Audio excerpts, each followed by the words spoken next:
What is energy? I just talked to a friend and she was really triggered by me trying to explain that everything is energy. And she got really triggered because she thought of energy healers who are gurus who take all your money and don't do anything, basically. But she believes in God. And I said, how do you experience God then? She said she believes in God because she experienced God. But how do you experience God if you don't see him or it or her? And you basically experience God or energy through all these things that are good and godly, like love, compassion, empathy, kindness, um, connection. All these things you cannot see with your eye.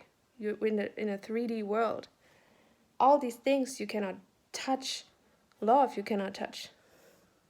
You can just feel the connection between you and a person, the compassion, the love, the support. All these things are godly. Same with negative energy. You can enter a house and sense negative energy. What is that negative energy? That's greed, jealousy, dark thoughts, thoughts of thoughts of envy, thoughts of jealousy, thoughts of all those opposite things of love and compassion and empathy, greed, neediness, narcissism. And you can be in a space and feel that. And how do you feel that? With your body, with your intuition, with you sensing something is off. When you experience God, you also experience energy. What is it then if you cannot see things, it must be something. And you cannot measure these things. Dogs can read energy. They read if they can trust you or not, if you're kind, if you're loving, if you're an empath, if you're empathic, if you will hurt them or not. They can read that. And so can people, if they trust their intuition, if they trust their body, if they learn how to listen. Energy is not something completely out of this world that doesn't exist. Energy is everything has energy, otherwise it would be dead. People, animals, trees, plants, insects, which are animals. And you learn to read people when you learn to trust yourself.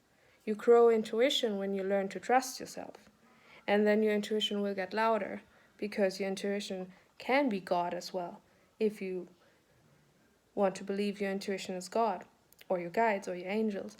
And when you trust them and when you listen, it grows stronger, because intuition is like, oh yeah, she's listening. And so whenever I talk about energy, people get some get either triggered or be like irritated, because they don't understand what I mean by it.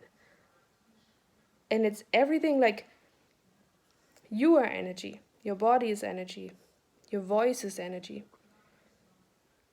And being happy, joyful, vibrant, dancing, doing yoga, running, swimming, raises your vibration, because it brings you joy to express yourself, to move, to let God move through you in art, dance, whatever.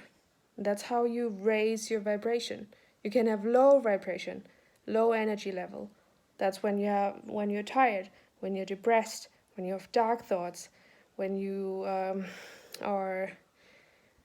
don't have loving people in your life, when you eat shitty food, when you are in shitty relationships, when you don't set boundaries, when you make shitty decisions, then your energy drops.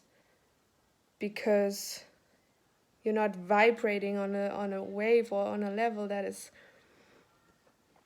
you, that's authentic, that's in alignment, that's flow, that's God, that's intuition, that fits you, that suits you.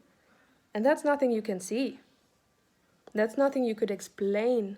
When people talk about God and others talk about energy, and the next one talks about intuition, and the next one talks about angels, and the next about guides, and the next about my gut, that's pretty much all coming from source and all coming from something you cannot explain.